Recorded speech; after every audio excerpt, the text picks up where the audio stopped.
صقور الجو العربية تقدم لكم القاصفات السوقية في مهام إسناد القطعات البرية.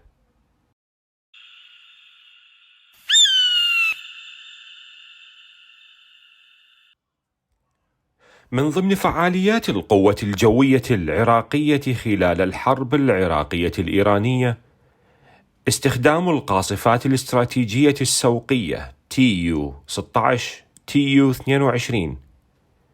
كان يوم 11 من كانون الثاني عام 1987 مدخم بالمفاجآت لرداءة الجو.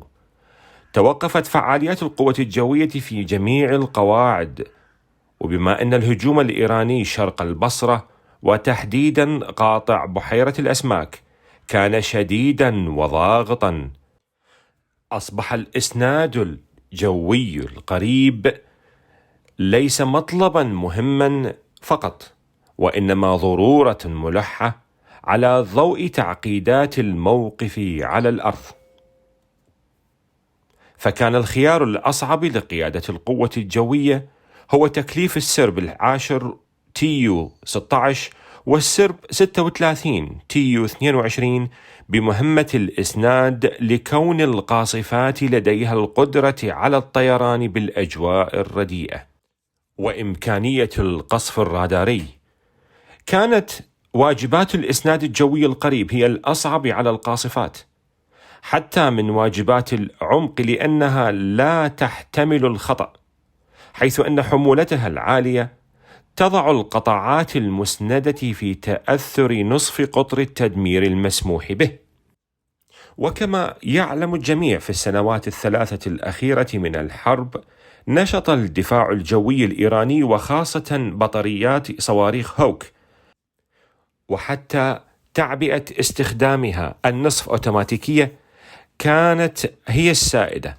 وفي المقابل تمكنت القوة الجوية العراقية من تحييدها من خلال فتح ممر إلكتروني لطائرات الضربة باستخدام طائرات سوخوي 22، وهذه الطائرات مسلحة بصواريخ 28X المضادة للرادارات وبطاريات الصواريخ، وعليه كان لزاما أن تقوم هذه الطائرات بتأمين ممر إلكتروني آمن للقاصفات المكلفة بالواجب. وبسبب الظروف الجوية التي تحدثنا عنها لم يستطع تشكيل الحماية الإلكترونية الإقلاع من قاعدة علي الجوية ولا حتى من القواعد الأخرى، ولكن تنفيذ الواجب أصبح خيارا لا غير له مع قبول بالخسائر المتوقعة، وعليه كان التكليف ب6 طائرات TU-22 من السرب 36 مع 4 طائرات من طراز TU-16 من السرب 10، حمولة الطائرة الواحدة 9 طن، فأصبح زخم الهجوم 10 طائرات بحمولة كلية 90 طن قنابل مختلف العيارات، واستخدمت في حينها قنابل 9 طن لبعض الطائرات. كان الهدف مستطيل جبهوي بطول 60 كيلومتر، وتم تقسيمه بين الطائرات ابتداء من رقم 1 حتى رقم 10، حيث كان الدخول بالتوالي من الشطرة حتى القرنة التي هي نقطة IP. وبما أن طائرات TU-22 هي الأسرع وضعت بالمقدمة، وطائرات TU-16 تليها بالتنفيذ.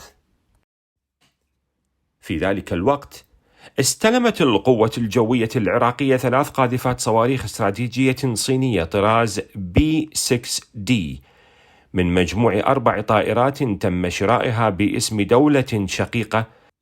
تم إرسال دورة تدريبية في الصين بجوازات دولة شقيقة. حمولة الطائرة صاروخين طراز C601 مضاد للأهداف البحرية الثابتة والمتحركة. كان مدى إطلاقه 100 كيلومتر، ووزنه 2.5 طن، ورأس حربي 576 كيلومتر شديد الانفجار. وتمتلك الطائرة معدات ملاحة وإطلاق متطورة جدا. بسبب رداءة الجو وتكليف القاصفات بالواجب موضوع البحث، طلبنا من القيادة أن تقود إحدى طائرات B-6D التشكيل TU-16، علما أنها ممكن أن تحمل 9 قنابل بدون صواريخ و4 طن قنابل من صاروخين بواجب مركب. رفضت القيادة الطلب كون الطائرة وصلت حديثا وحتى لم تستخدم بواجبها البحري المخصص، وعليه تم الاستمرار بتنفيذ الواجب بدون حماية إلكترونية. أقلعت الطائرات من الهضبة في قاعدة تموز في الحبانية، أولا طائرتان TU-22 وبعدها طائرات TU-16 بفارق زمن الإقلاع والتسلق لارتفاع 8 كيلومتر. الحمولة قنابل انفجار عالية مختلفة العيارات، منها 500 كيلوغرام وأخرى 1500 كيلوغرام وأخرى 3000 كيلوغرام وأخرى 9000 كيلوغرام.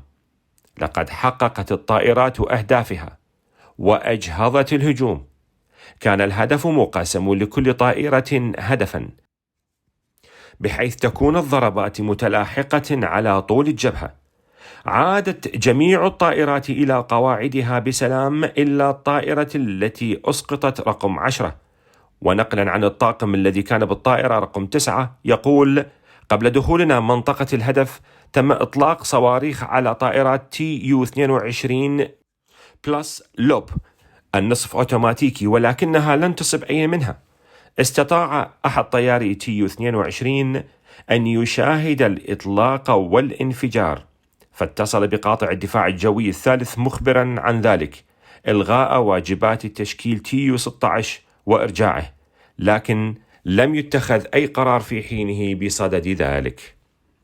ونحن في وضع التسديد والقصف أخبرنا المقاتل الجوي من مقصورته في مؤخرة الطائرة وجلوسه معاكس لمقدمة الطائرة، مما يتيح له الرؤية الخلفية بشكل واضح بأن طائرة رقم 10 أصيبت بصاروخ في المحرك الأيسر وهي بكامل حمولتها. تم النداء من قبلنا بالطاقم ولكن لا إجابة. يقول: أنا شاهدت الطائرة تسقط بوضع لولبي سبينينج مقابل قضاء أبو الخصيب مع خروج مظلة واحدة تبين أنها لأحد المقاتلين الذين وقع بالأسر ورجع بعد 10 سنوات وتوفي بعده رحمه الله، وهو المقاتل أحمد ميكائيل من الموصل.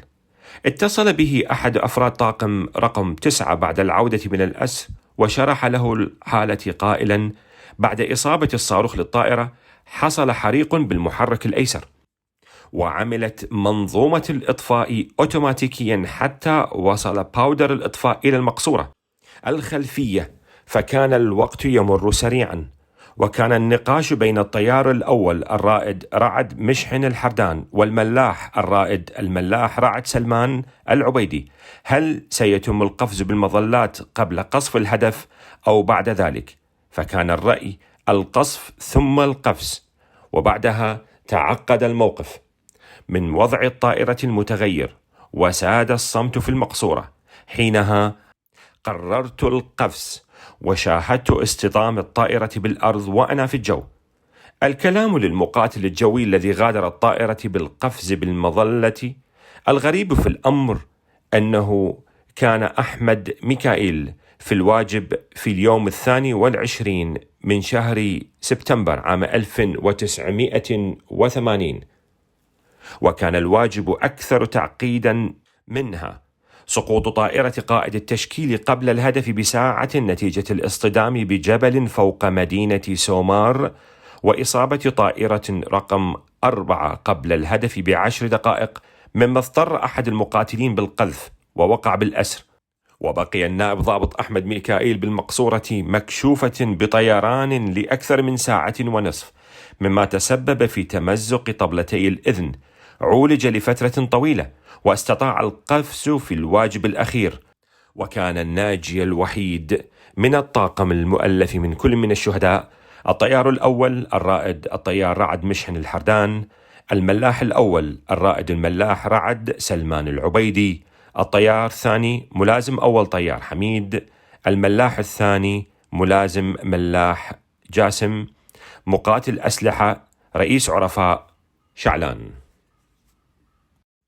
ومن البطولات المتميزة الشهيد الطيار الملاح رعد سلمان العبيدي منقول إلى قاطع الدفاع الجوي الثالث وكتاب انفكاكه في جيبه، لكنه أصر على أن يشارك في الواجب وأخفى كتاب نقله على أنه لم يكتمل.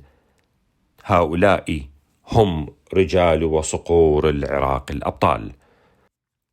الرحمة والمغفرة لشهداء الأبطال، والرحمة لروح المتوفي المقاتل الجوي نائب ضابط أحمد ميكائيل، مع تحيات صقور الجو العربية.